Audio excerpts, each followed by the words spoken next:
तो भगवान की कृपा से ही सब काम हो रहा है। क्यों?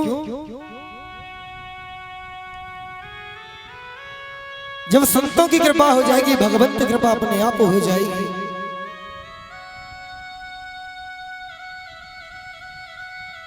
कबीरदास जी कहते हैं कि सुख देवे दुख को हरे, करे पाप को अंत। कि सुख देवे दुख को हरे, हरि करे पाप को अंत। कहे कबीर वो कब मिले परम विवेकी।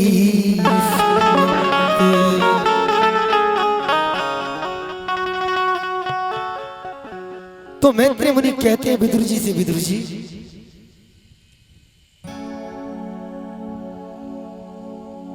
भगवान की कृपा हो जाएगी तो सब काम हो जाएगा।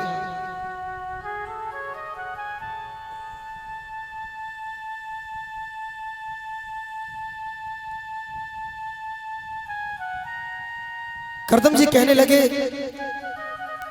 कि मैं विवाह नहीं करना चाहता, भगवान की माया अगर जैसे ही मैं विवाह करूंगा मुझे जकड़ लेगी। और चले गए 10,000 वर्षों तक भगवान की तपस्या की। ब्रह्मा जी प्रकट हुए, फिर पुनः कहा करदम तुमने मेरी तपस्या की थी, मैं तुम्हें मिल गया, लेकिन ये संसार का नियम है, तुम विवाह कर लो।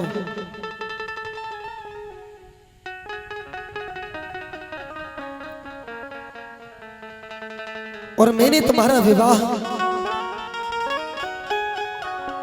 महाराज मनु की जो पुत्री देवहूति है उनके साथ ही तय कर दिया है।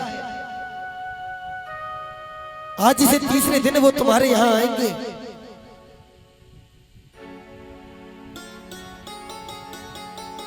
और मैं तुम्हें वचन देता हूं कि अगर तुम विवाह करोगे तो स्वयं भगवान नारायण तुम्हारे यहां प्रकट होंगे।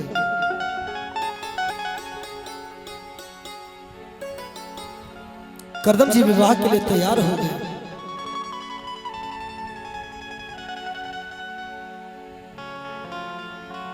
तीसरा दिन आया,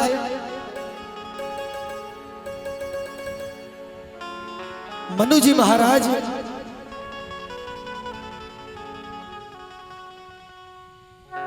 अपनी पुत्री देवहूति और पत्नी शत्रुपा के साथ आए।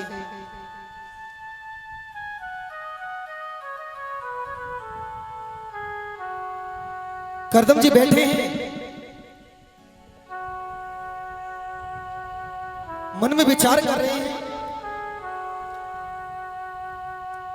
कि जिसको मैं अपनी अर्धांगिनी बना रहा हूं उसके विषय में कुछ जान तो लूं।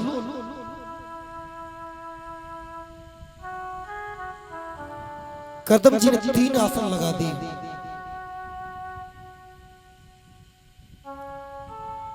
एक आसन पे मनु जी महाराज विराजमान हो गए, एक में शत्रुपा, तीसरा आसन पड़ा है अभी।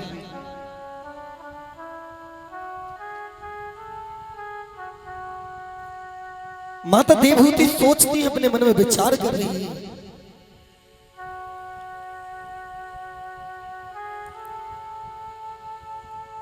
कि अगर मैं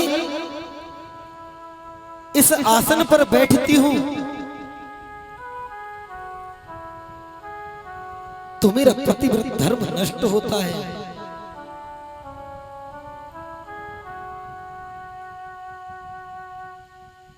क्योंकि पहले ऐसा नहीं था कि पति के समक्ष आसन पर बैठ जाएं,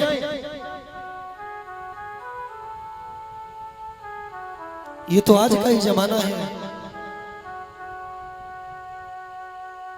कि पति के आसन पर बराबर में नहीं, बिल्कुल एक जगह ही भी बैठ जाते हैं।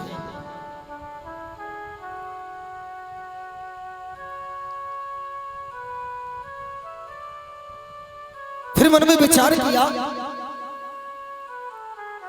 अगर मैं इस आसन पर नहीं बैठती तब भी मेरा पतिव्रत धर्म नष्ट होगा, क्योंकि यह आसन मेरे पति ने मुझे दिया है।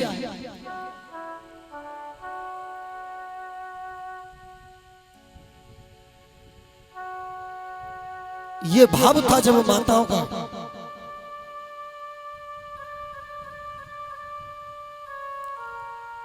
और यही भाव अगर आज आ जाए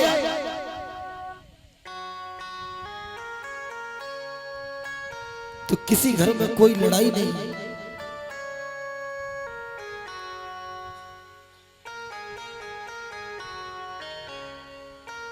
लेकिन सास अपने आप को आज ये समझती है कि मैं सास हूं,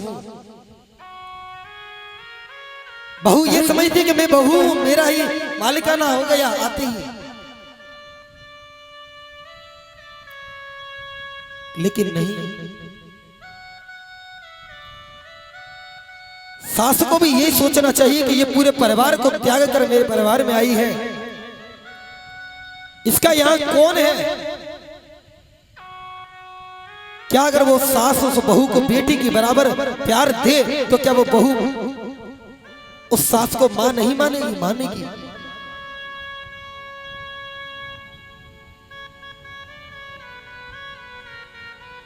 कोई अगर पूछ ले कि तुम्हारी बहू तुम्हें रोटी देती है, तो आजकल की सास बस यही कहेंगी, अरे ना हमको रोटी ना देवे, ज्यादा देर वो तो आई है, बाने तो हमारा छोरो बस में कर, हमारी बात ना माने, दूसरी माँ है ये बाकी। और कहीं ये पूछ लिया जाए कि तुम्हारी बेटी कैसी है, फिर देखो, अरे बेटी तो हमारी बहुत बड़ी है, पूरे परिवार को मुट्ठी में कर रखो हमारे। बेटी के सामने मेहमान तो हमारे मान लो गैया, हमारी बेटी ससुराल में कोई बोल ना सके हमारी लाली के आगे, पूरा परिवार मुट्ठी में बाकी में। लेकिन सबसे बड़ी बात ये है कि हमारे जो मेहमान हत गए वो न अपनी माँ की बात माने, न अपने बाप की बात माने, न अपने भैया की बात माने, लेकिन हमारी लाली जो कह दे भाई की बात मानते हैं। जब अपनी बेटी अगर ससुराल में ऐसा कर रही है तो कुछ ना है, लेकिन वही चीज अगर बहू करने लग जाए तो बुरी है। लेकिन प्यारे, दोनों तरफ से झुकाव होना चाहिए।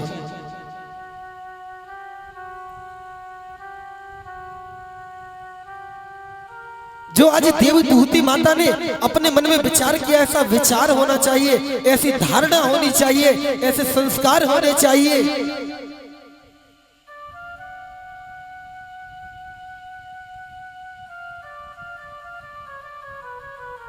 आज देवभूति माता ने क्या किया कि स्वयं जमीन पर बैठ गई और उस आसन पे अपना हाथ रख लिया।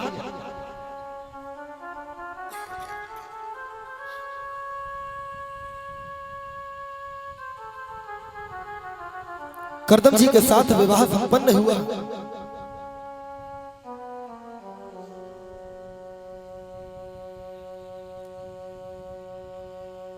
राजमहलों की रहने वाली रानी आज एक संत की कुटिया में उनके साथ जैसे ही अंदर प्रवेश किया तो देखा कि कुटिया की छत पे चिड़ियों के घोंसले हैं। ऊपर की तरफ देखा, करदम जी बोले, देवी ये घर इन चिड़ियाओं का भी है। नीचे देखा, इतने बड़े बड़े गड्ढे छेद हैं जिनमें सर्प निकल रहे हैं। करदम जी बोले देवी ये सर्प भी इस घर को अपना ही घर मानते हैं। एक चीज तो ऐसी देखी कि देखते ही आश्चर्यचकित रह गई। खिड़की से जैसे ही बाहर देखा एक शेर एक हिरण एक ही जगह पर जल पी रहे हैं।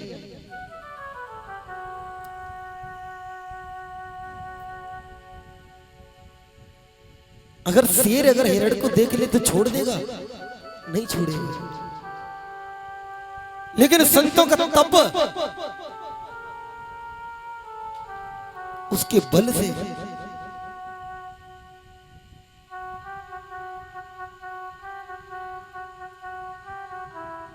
जगह का प्रभाव होता है। जिस प्रकार आप अयोध्या में चले जाओ तो आप अगर यहाँ राधे राधे करते हो 4 महीने वहां रहोगे तो राधे राधे भूल जाओगे, सीताराम करने लग जाओगे।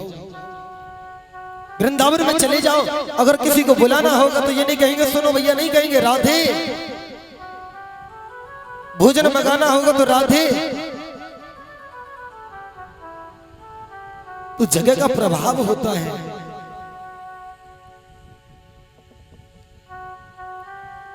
आज करदम जी अपनी कुटिया में आए, आसन लगाया,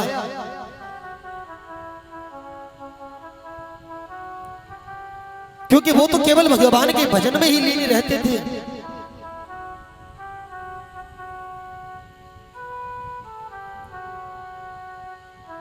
संतों के पास कोई काम नहीं होता,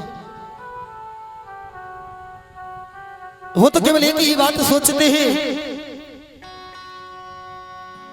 कि जगह भूल जाऊं, वजह भूल जाऊं, लड़ने की सारी मैं हदें भूल जाऊं। हे ईश्वर मुझे तू ऐसा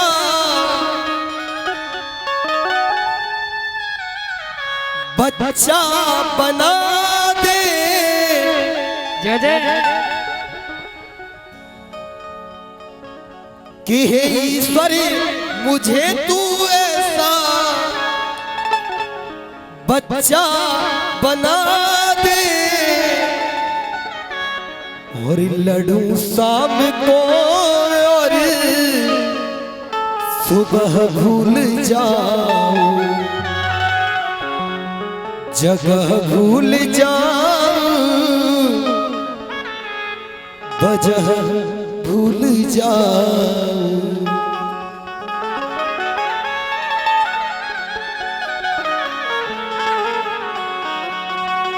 ऐसा ही भाव हर किसी में होना चाहिए।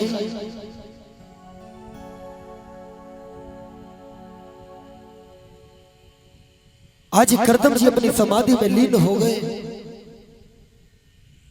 लीन होने के बाद धीरे धीरे समय व्यतीत होता गया।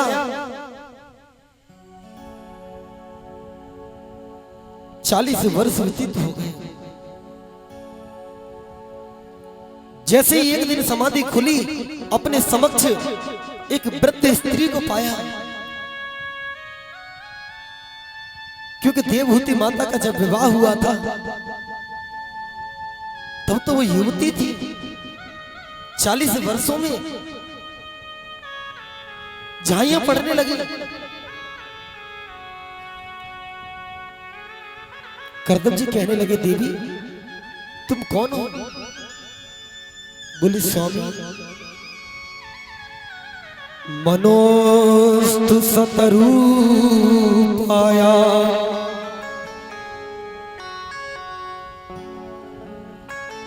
मनोस्तु सतरूपाया,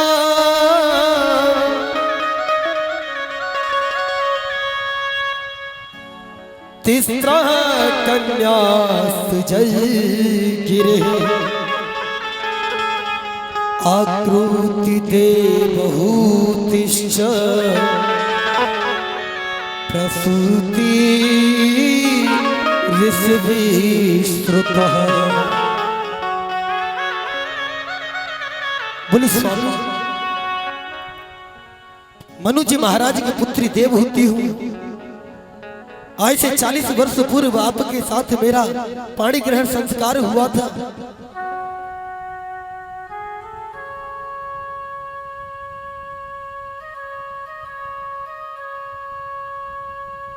बोले देवी तो फिर तुम इतने दिन तक कैसे रही? बोली स्वामी,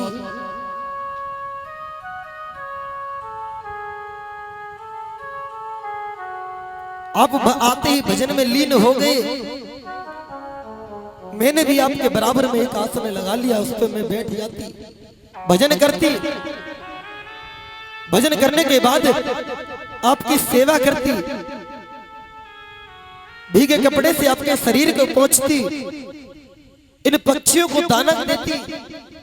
दाना देने के बाद फल मिलता फल खा लेती, जल मिलता जल पान कर लेती, और ऐसे ही आपके चरणों में लगी है।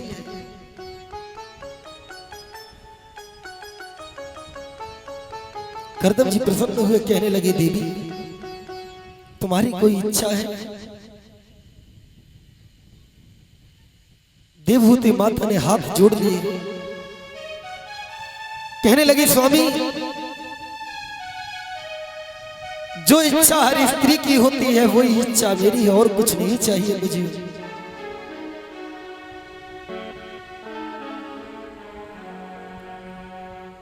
ये जो मेरी सूनी गोद है, अगर ये गोद भर जाए तो आपका बड़ा उपकार होगा।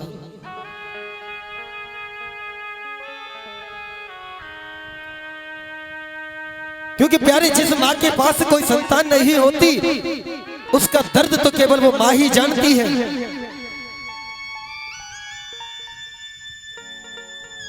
कि समाज की क्या क्या बुराइयां उसे झेलनी पड़ती है। लोग न जाने क्या क्या कहते हैं।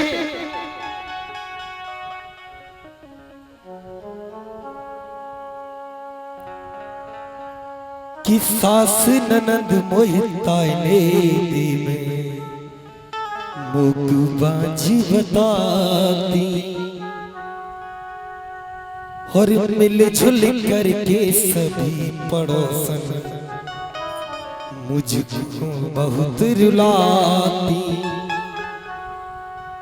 मेरी गोदी में एक फूल खिले, जो मैं उठे चंदन की तरह।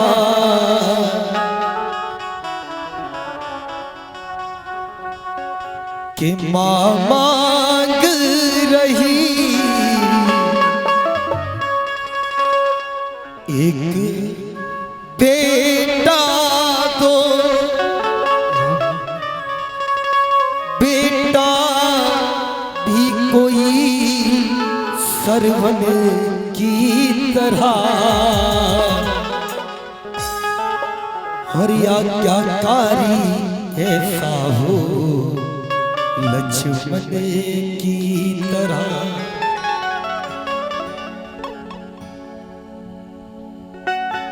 तो जब मां की कोई संतान नहीं होती, वो मां दिन रात तड़पती है।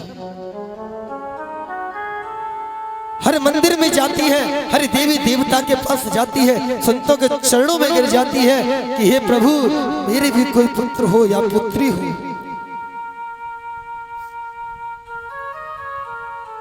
भूल से अगर दूसरे के बच्चे को देखकर अगर मां की ममता उमड़ आए, अगर गोद में भी ले ले तो कोई गोद में भी नहीं लेने देता।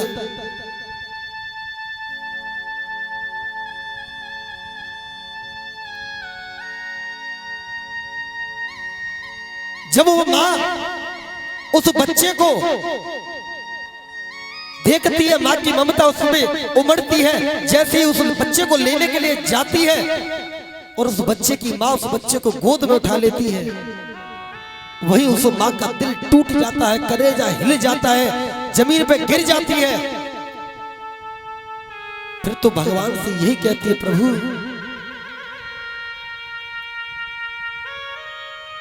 या तो मेरे इन प्राणों को ले लो, क्योंकि अब मैं ज्यादा सहन नहीं कर सकती।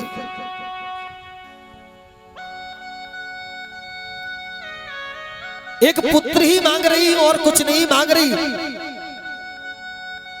चाहे तुम जो देना चाहते हो जीवन में, चाहे जो दुख देना चाहते हो वो दुख मुझे दे दो, लेकिन मेरी गोदी में एक फूल खिल जाए, एक बच्चा मेरी गोद में आ जाए।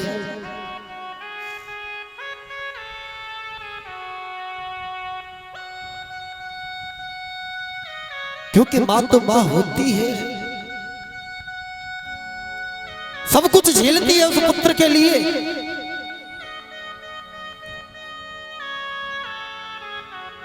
कि रखे 9 मास गरीब मां का फर्ज होता है।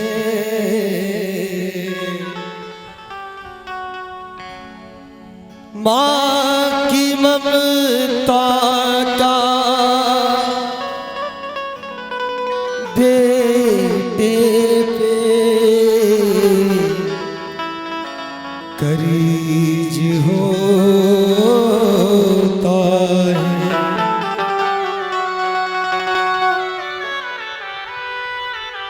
कि रखे 9 मास गरीब मां का फर्ज होता है, और मां की ममता का बेटे पे कर्ज होता है।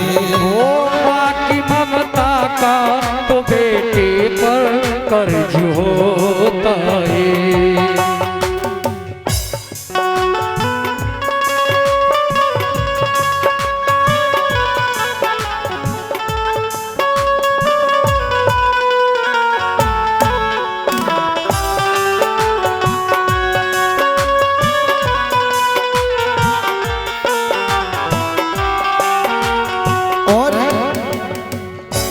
एक माँ धरती है जिस पे इंसान चला, एक माँ धरती है जिस पर इंसान चला। एक माँ धरती है जिस पे इंसान चला। एक माँ धरती है जिस पर इंसान चला। एक माँ दुर्गा है खुद इंसान पला। एक माँ दुर्गा है खुद इंसान पला। दूध पी गाय का हो, दूध पी गाय का कोई ना मर्ज होता है। ऐसे हाथ उठाओ जो मानते हैं इस बात को।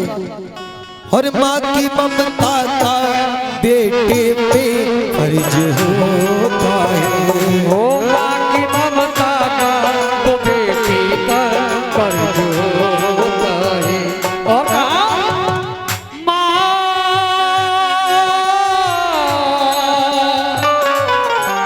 मेरी माँ,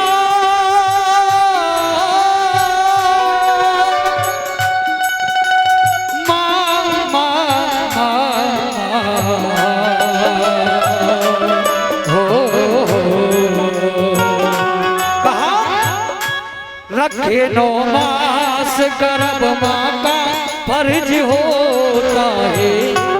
रखे 9 मास गर्भ माँ का फर्ज होता है। माँ की ममता का तो बेटे कर्ज होता है। माँ की ममता का तो बेटे कर्ज होता है।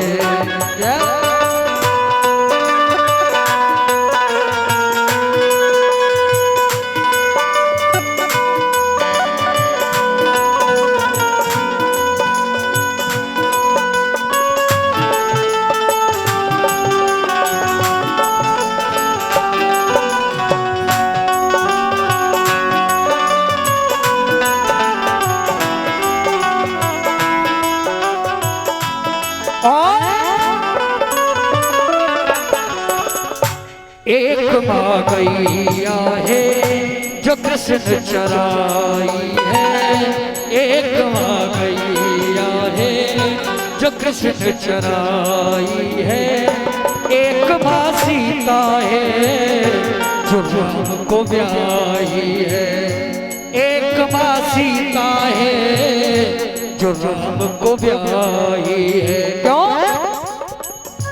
नाम ले तेरा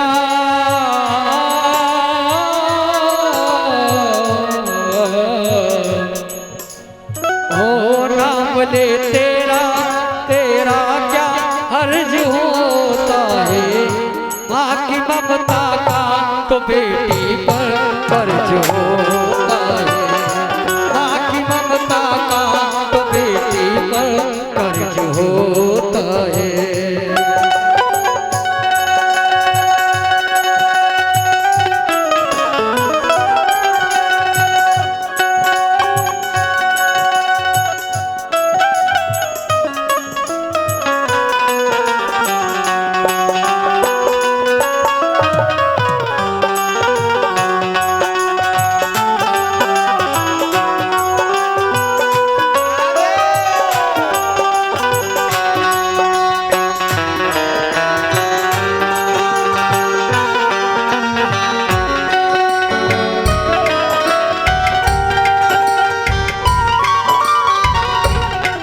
और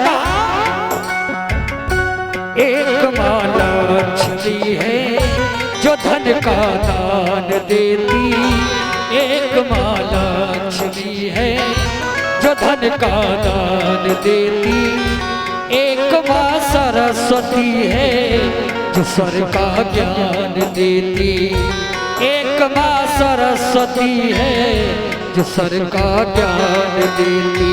क्यों? गीत संगीत में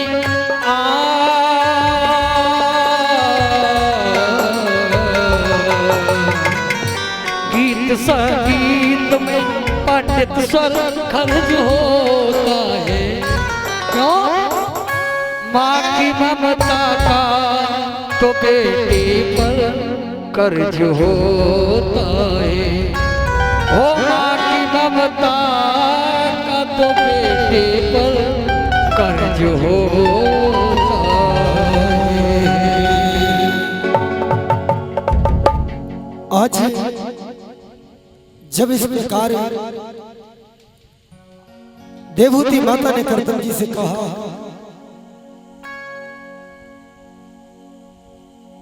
तो करदम जी ने देवहूति का माता का हाथ पकड़ा, पास में ही सरोवर थी, सरोवर में जैसे ही गए, सरोवर से निकले तो दोनों नव युवक युवतियां हो गए।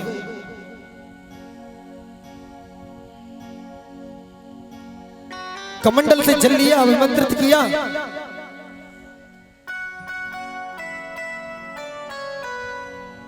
अभिमंत्रित करके जैसे ही जमीन पे डाला, विमान आ गया।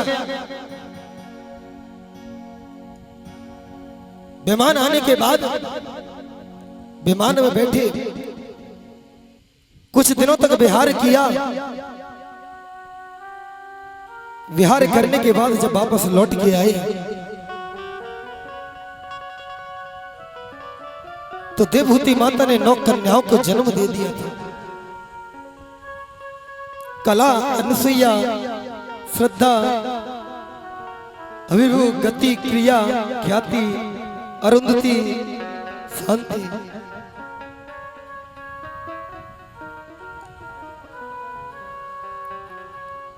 जैसे ही 9 पुत्रियों को जन्म दिया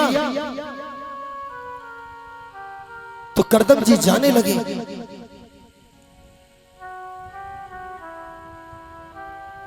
देवहूति माता ने रोका, कहा स्वामी आप कहां जाते हो? बोले मैं वन में जा रहा हूं, तुम्हारी जो खाली झोली थी वो भर गई, सूनी गोद भर गई।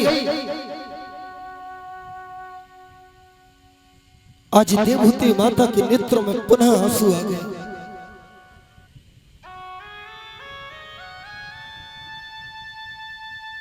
कह लगे, स्वामी क्या आप नहीं जानते कि ये बेटियां तो पराया धन होती हैं?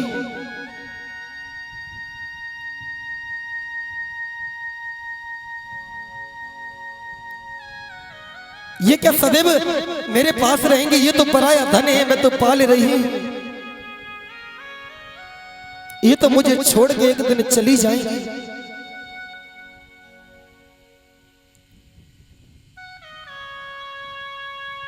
और यही सही बात है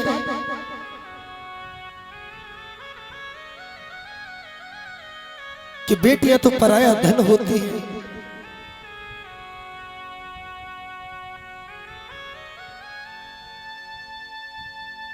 जिस समय मां जानकी की विदाई हो रही थी,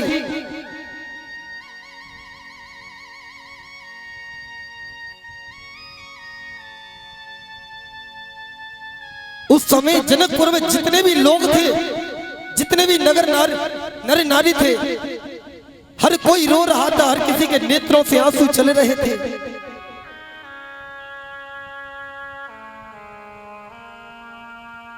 क्योंकि जानकी माता जा रही है, विदाई हो रही है। और यही हाल हर जगह होता है जब किसी की बेटी विदा होती है।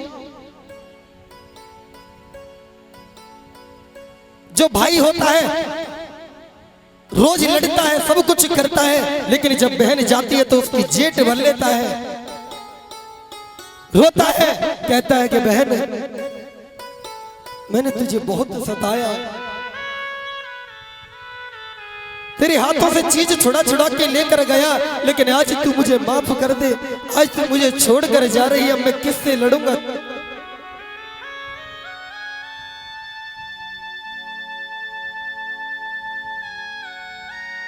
जिस दिन बेटी की शादी की तारीख फिक्स हो जाती है, माँ का तो आधा हाल बेहाल हो जाती है, रोटी छूट जाती है, एक एक दिन गिनती है, कहती है कि आज मेरी बेटी चली जाएगी, आज इतने दिन रह गए, इतने दिन बाद मेरी बेटी विदा हो जाएगी।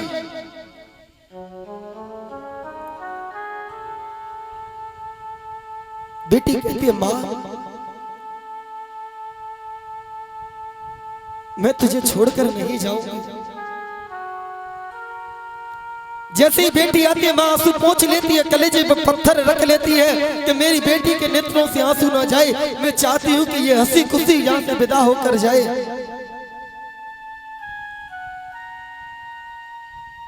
लेकिन जब बेटी सो जाती है फिर पूरी पूरी रात माँ की रोते हुए व्यतीत होती है।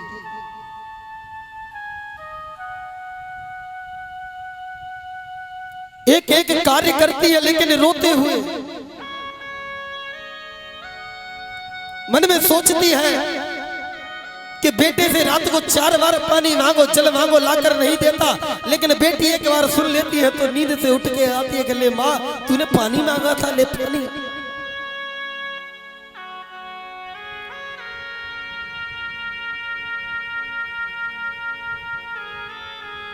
जब बेटी विदा होकर डोली के पास आती है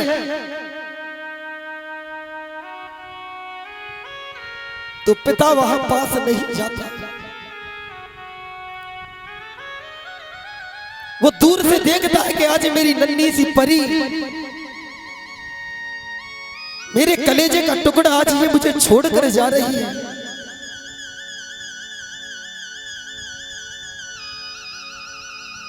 आज तक मेरे बेटों ने न जाने क्या क्या मेरे से मांगा,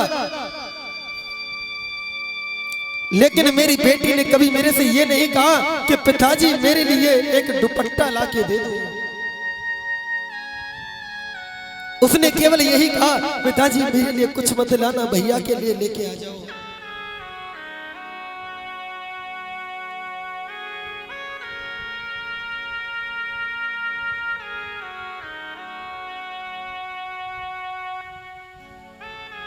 जब मां जानकी की विदाई हो रही थी तो जनक जी महाराज देख रहे थे दूर से।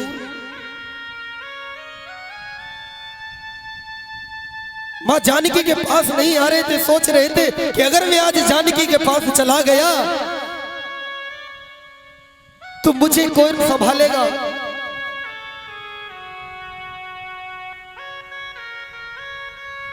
पिता हर कार्य को करता है, लेकिन पता नहीं चलता, लेकिन वो अंदर ही अंदर टूट जाता है, रोता है, बिलखता है। लेकिन किसके सामने रोए? पूरे परिवार का भार होता है। इधर ये भी रहता है कि बेटी की शादी है, कोई बात ना बन जाए, ये भी दे दूं, ये भी दे दूं, ना जाने कहां कहां से कर्जे करके लेके आता है। क्यों? क्योंकि सारी उम्र मेरी बेटी से ससुराल में कोई ये ना कहे कि तेरे पिता ने मुझे ये नहीं दिया।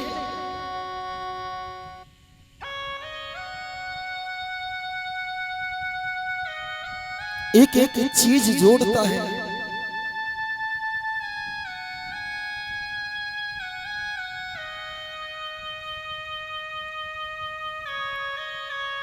और जब बेटी विदा होती है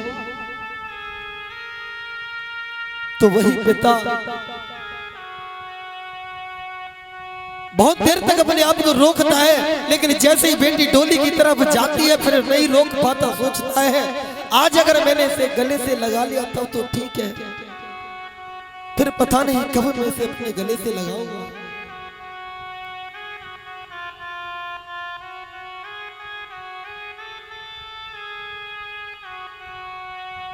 बेटी रोती है, माँ की तरफ देखती है, माँ के नेत्रों में आंसू होते हैं, पिता की तरफ देखती है, पिता के नेत्रों में आंसू होते हैं।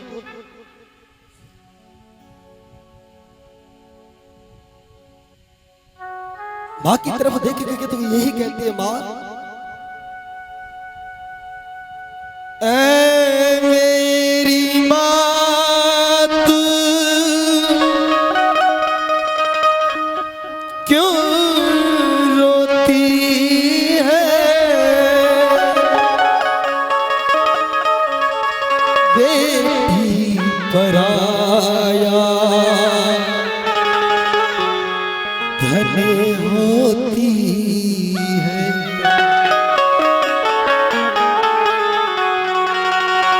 याद सतावे मैया तेरे आंगन की,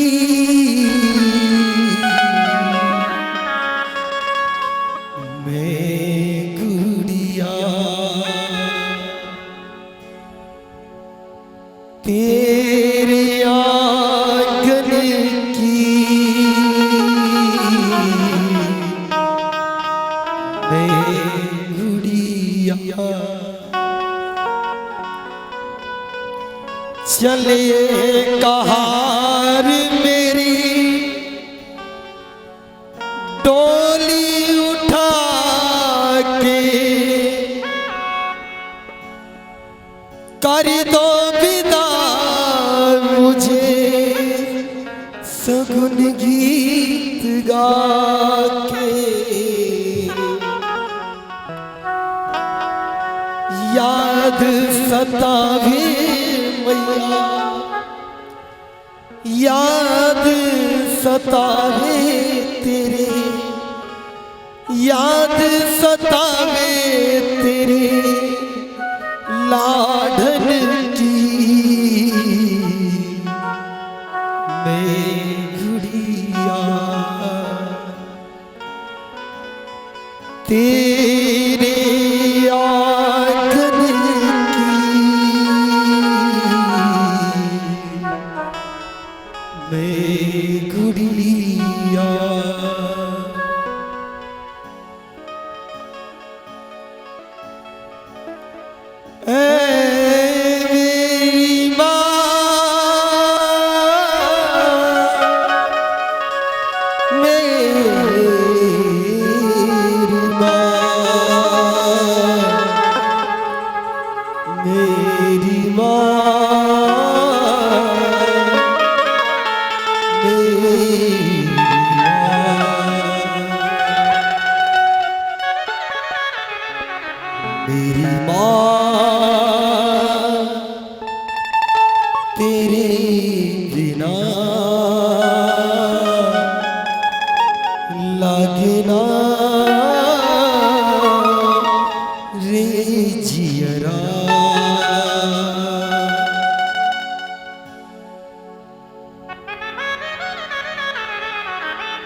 आज बेटी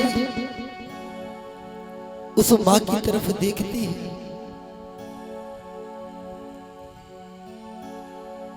आज वो बेटी जैसे ही डोली के पास जाती है, पिता का भाव उमड़ता है, दौड़ता हुआ आता है, जमीन पे गिर जाता है, चोट को नहीं देखता, केवल केवल यही कहता है, वो धरती की परी गलियों में सबका दिल लुभाती थी, वो हर आंगन में नगमे प्रेम की वो गुनगुनाती थी, पराया कर गई पल में हमें अपना बनाया था,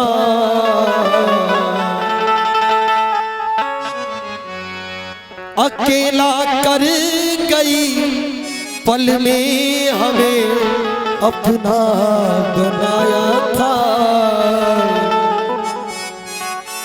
क्यों अब वो घर नहीं आती जो पहले रोज आती थी, न जाने उसके हाथों भी सताना हमें लगा मीठा, न जाने उसके हाथों भी सताना लग रहा मीठा,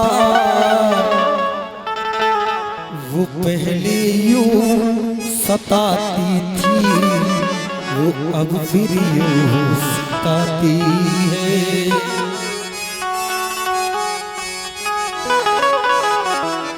आज पिता बेटी की याद कर रहा है, उड़ गई आंगन से चिड़िया, घर अकेला हो गया, कि उड़ गई आंगन से चिड़िया और घर अकेला हो गया,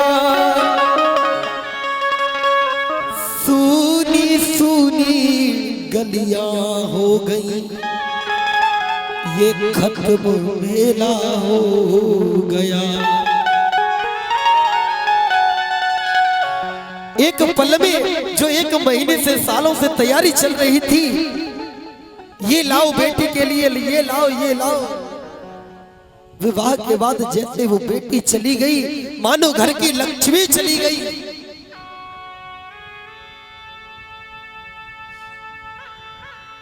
सारे रिश्तेदार बेटी विदा होते ही जाने लगे, घर में कोई नहीं रहा।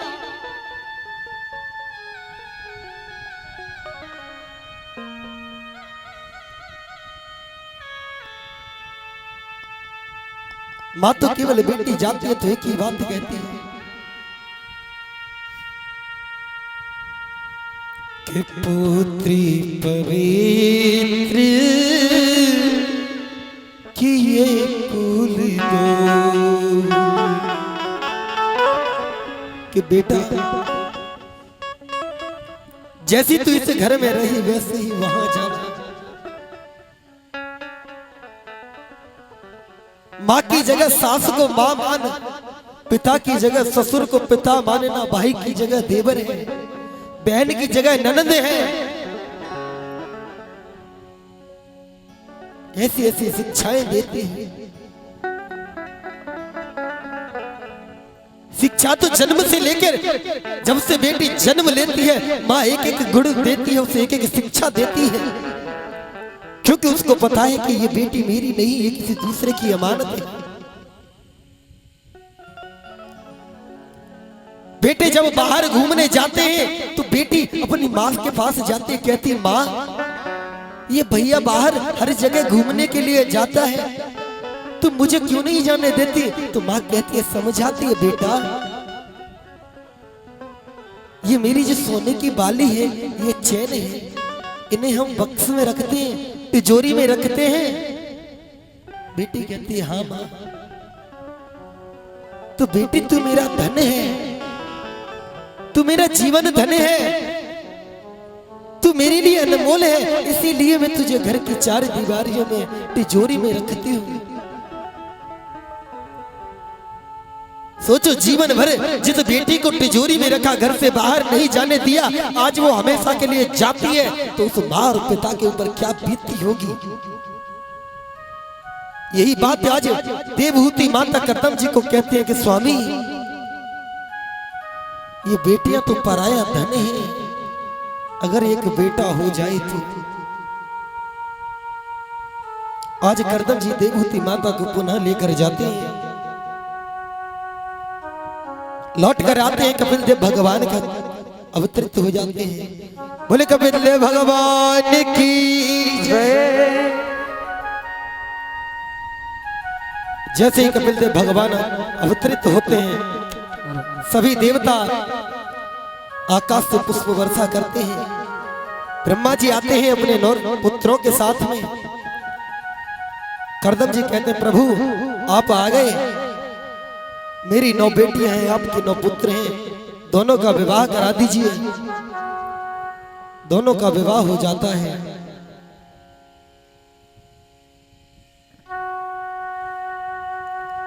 करदम जी वन चले जाते हैं। धीरे धीरे कपिल देव भगवान बड़े होते हैं, आसन लगाकर भजन करने के लिए बैठ जाते हैं।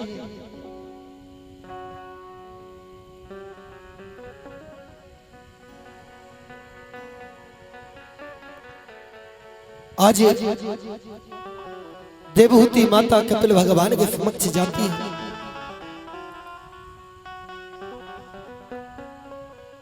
देखिए ज्ञान तो किसी से भी मिल जाए सर्वोपरि है।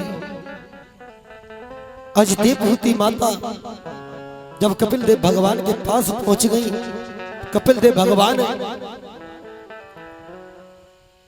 उपदेश करते हैं।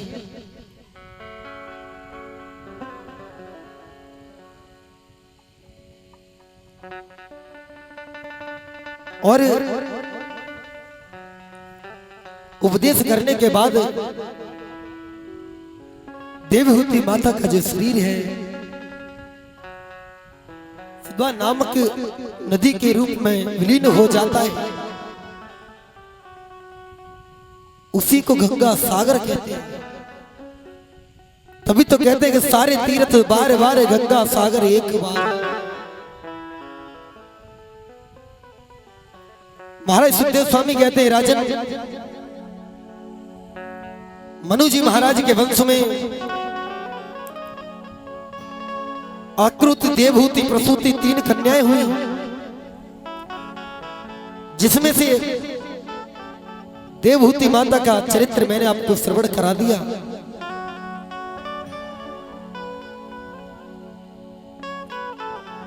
इन्हीं के यहां आकृति का विवाह प्रजापति दक्ष के साथ हुआ, देवहूति का करदम जी के साथ, प्रसूति का दक्ष प्रजापति के साथ।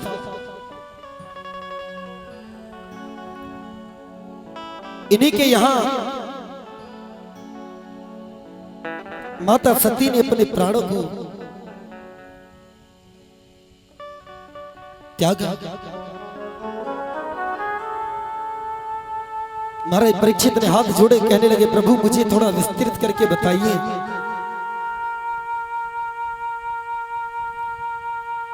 कहने लगे राजन,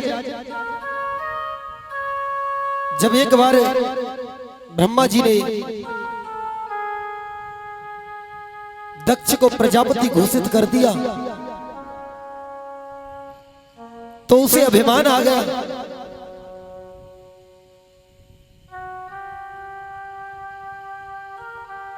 और सभी देवताओं को उसने अपने यहां बुलाया।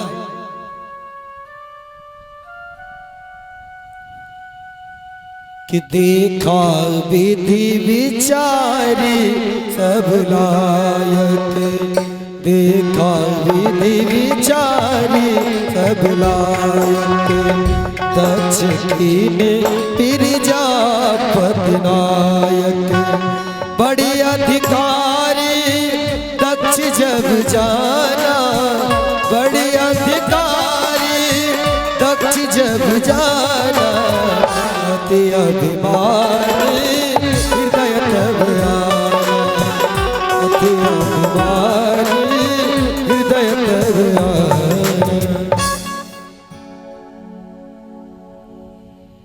आज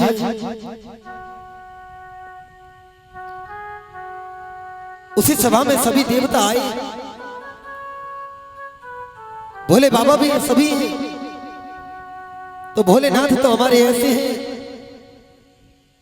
कि जहां बैठ जाएं वहीं राम नाम की रट लगाए रहते हैं, और सबसे भोले हैं ही।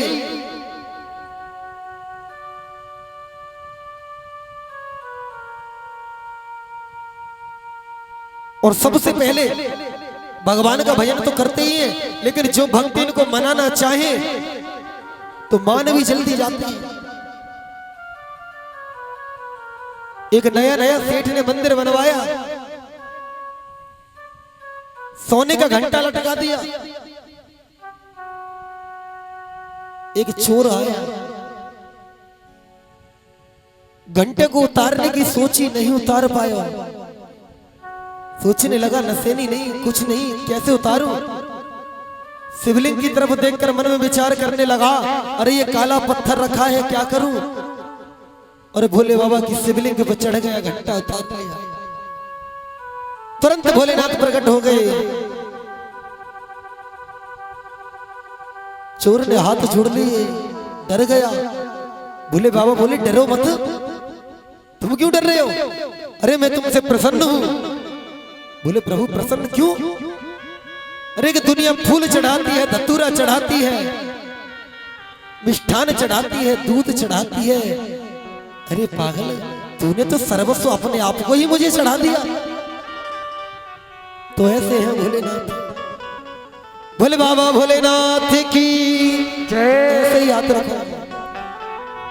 और दो शब्द बाबा भोलेनाथ के लिए कि बम भोले बम भोले बम भोले बम बम भोले बम भोले बम भोले बम बम भोले बम भोले बम भोले बम बम भोले बम भोले बम भोले बम। ऐसे नहीं, तुम्हारी भी आवाज है।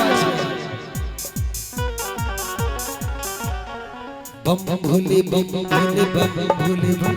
एक मिनट रुक जाओ, देखने तो दो कि इनमें भी शक्ति है क्या ना है, भक्ति है क्या ना है। अरे बम भोले बम भोले बम भोले बम।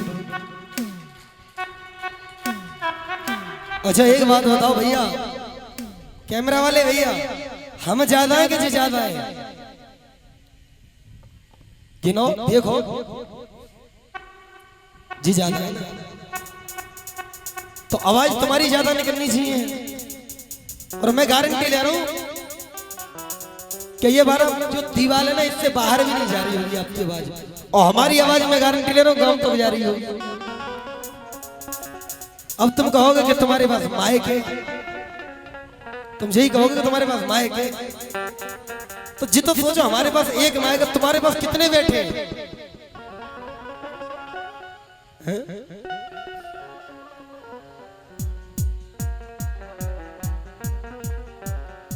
हमारे पेड़ वाले भैया के पास एक घड़ी है जो कि हम काफी दूर गए थे तो उन्होंने इन्हें दी थी और काफी कॉस्टली है। अगर तुम्हारी आवाज तेज आई तो वो घड़ी आप सबको दे दी जाएगी, और हमारी आ गई तो फिर तुम देख लो। तो एक बार तुम बोल के देखो, पहले हम बोल लेना, पहले हम बोलेंगे, देख लियो भैया। और बम भोले बम भोले बम भोले बम बम भोले बम भोले बम भोले बम ओ बम भोले बम भोले बम भोले बम बम भोले बम भोले बम भोले बम बम भोले बम भोले बम भोले बम बम भोले बम भोले बम भोले बम। अब तुम्हारी बारी है। उठाओ दोनों हाथ, देख लियो तुम रहते हो, इनकी बारी है। अरे बम भोले बम भोले। चलो अब की बार बराबर हो गए, अगली साल दोबारा देखेंगे, ठीक है? अब की बार बराबर है, यही हिसाब किताब क्लियर, अगली साल देखेंगे भैया, ठीक है? अब दोनों हाथ उठा लो, सभी पीछे वाले भी उठा लो। अरे बम भोले बम भोले बम भोले बम बम भोले बम भोले बम भोले बम भोले बम भोले बम भोले बम भोले बम भोले बम। और यही वो मंत्र है, शिव का मंत्र है, मंत्र है, शिव का मंत्र है, यही वो मंत्र है, शिव का मंत्र है, प्रेम से जपोगे तो मिटेंगे सारे बम भोले बम भोले बम भोले बम। भोले बम भोले बम भोले बम भोले बम भोले बम भोले बम। क्यों? उठाओ दोनों हाथ ऐसे, प्रसन्न बड़ी जल्दी होते हैं। ओ मेरा भोला है भंडारी, करे नंदी की सवारी, भोलेनाथ रे शंकरनाथ रे। ओ मेरा भोला है भंडारी, करे नंदी की सवारी, भोलेनाथ रे शंकरनाथ रे।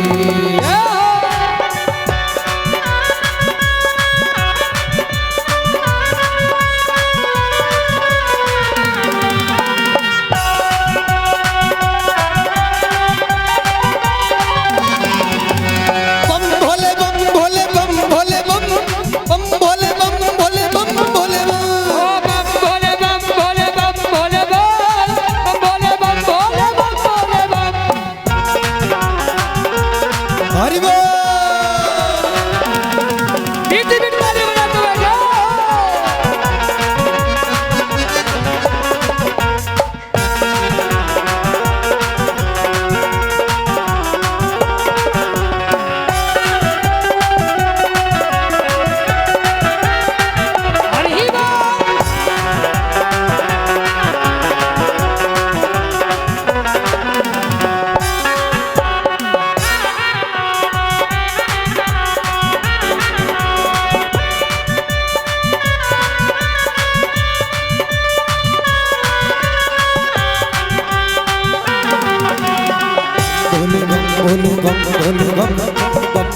बम भोले बम भोले बम भोले बम भोले बम भोले बम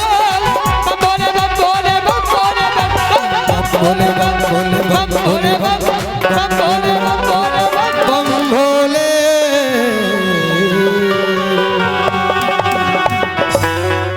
बोले बोले बाबा की, बोले बाके बिहारी लाल की। देखो आवाज नहीं आ रही, पीछे वालों तुम भी कुछ करके खा लो। बोले भोले बाबा की। आज भोले बाबा जैसे ही आए वो तो भगवान के भजन में लीन हो गए। दक्ष को अभिमान हो गया मेरे अपने ऊपर। देखा सभी देवता खड़े हैं, दैत्य खड़े हैं, लेकिन भोले बाबा बैठे हैं। सोचने लगा, कहने लगा, अरे मैं इतना बड़ा दानी जो कि मैंने अपनी बेटी तक को दान दे दिया और ये मेरे आगे खड़ा तक नहीं हुआ।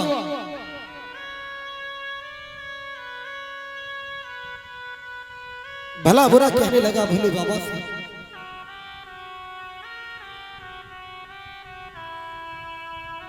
भोले बाबा तो बड़े सीधे हैं, भोले हैं, सुन रहे हैं।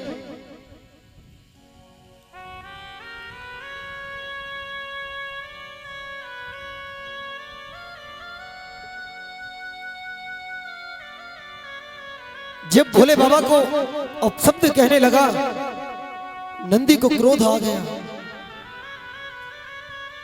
नंदी भी इधर से बोलने लगे, दोनों तरफ से एक दूसरे से बोले, श्राप देने लगे दोनों तरफ।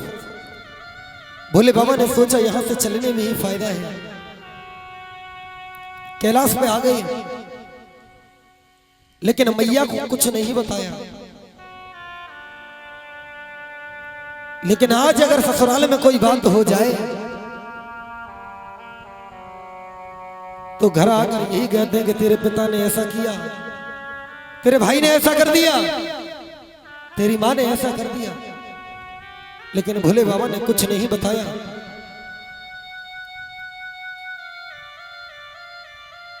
इधर दक्ष ने भोले बाबा का अपमान करने के लिए पुनः यज्ञ किया। जितने भी देवता थे सभी को निमंत्रण दिया, लेकिन भोले बाबा को नहीं दिया।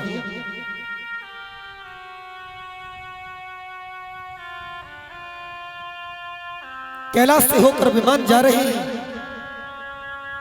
मैया ने देखा, पूछा आज कहां जा रहे हो?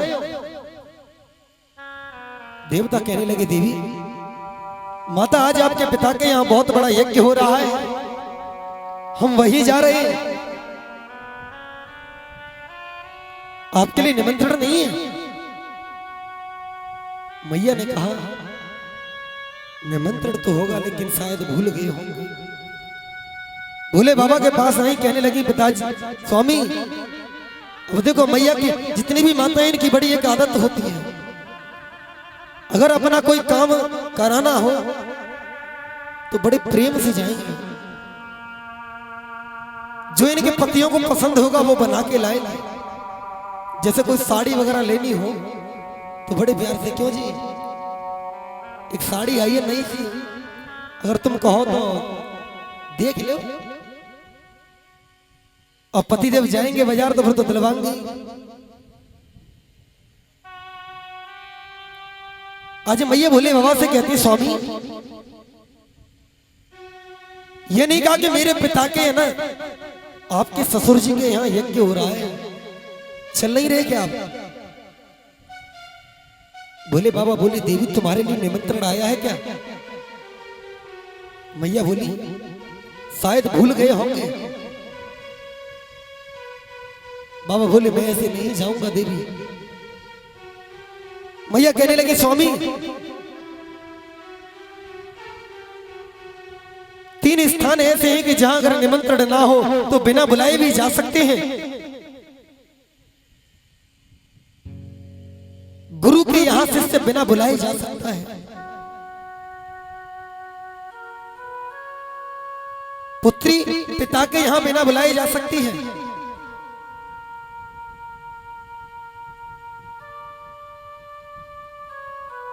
भक्त भगवान के यहां जा सकते हैं। भोले बाबा ने समझाया लेकिन मैया नहीं मानी, तो बाबा ने नंदी भेज दिया, साथ में आ गई। आकर देखा कि सबके लिए स्थान है, लेकिन भोले बाबा के लिए कोई स्थान नहीं है।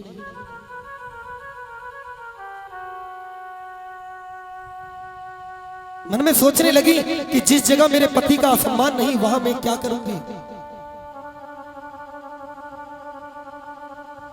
अपने ऊपर गिलानी करने लगी कि मुझे आज अपने आप पे लज्जा आती है, मुझे तो इस शरीर पे भी लज्जा आती है कि इस शरीर से तुम्हारा नाम जुड़ा है दक्ष पुत्री।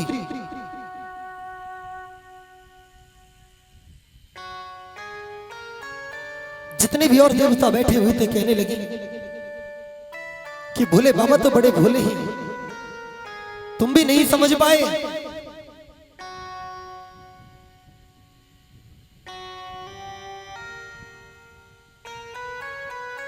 आज मैया को बड़ा ही क्रोध आया।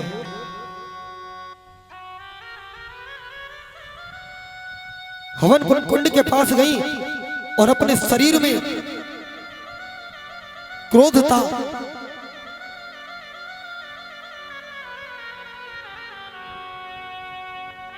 अग्नि ली और मैया अपने शरीर को जला दिया।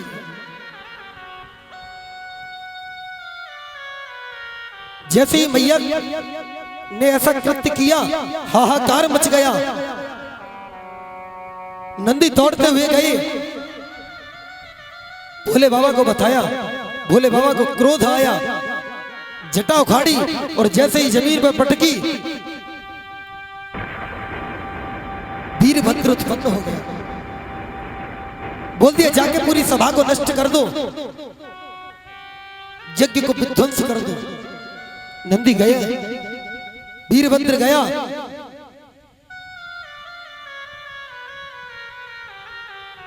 दक्ष की दाढ़ी उखाड़ी, गर्दन को पकड़ के उखाड़ के फेंक दिया, किसी के दांत तोड़ दिए, हाहाकार मच गया सभा में। देवता सोचने लगे अगर ऐसा ही होता रहा तो जने न जाने अनर्थ हो जाएगा।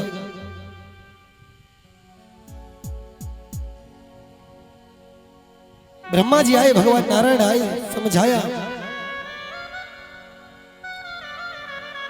सभी देवता भगवान भोले बाबा के पास गए, बोले प्रभु इस यज्ञ को आप पूर्ण कराओ। पूर्ण तभी होगी कि जब दक्ष के धड़ से कोई सर लगे। भोले बाबा तो भोले हैं, प्रसन्न हो गए। कहा जाओ, जो व्यक्ति मिल जाए, पहला कोई भी मिल जाए, सर लेके आओ। लेकर आए, दक्ष प्रजापति के लगाया और लगा के जो भी सामग्री बची थी आज वो भोले बाबा के लिए अर्पण कर दी। तभी से जो कुछ बचता है वो भोले अंत में आहुति जो दी जाती है भोलेनाथ को ही दी जाती है।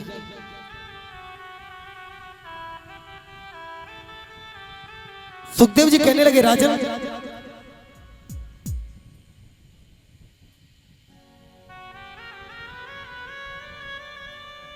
मुझे एक बात बताओ,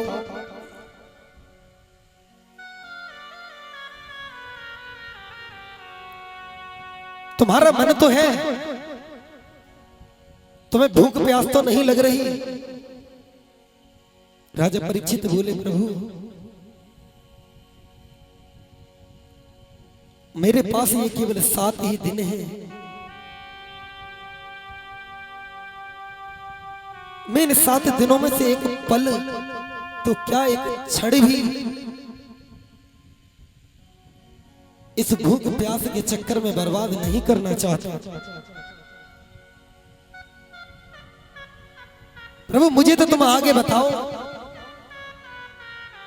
कि आगे क्या हुआ। मनु जी महाराज के वंश में आगे क्या, कौन कौन हुए, क्या क्या हुआ?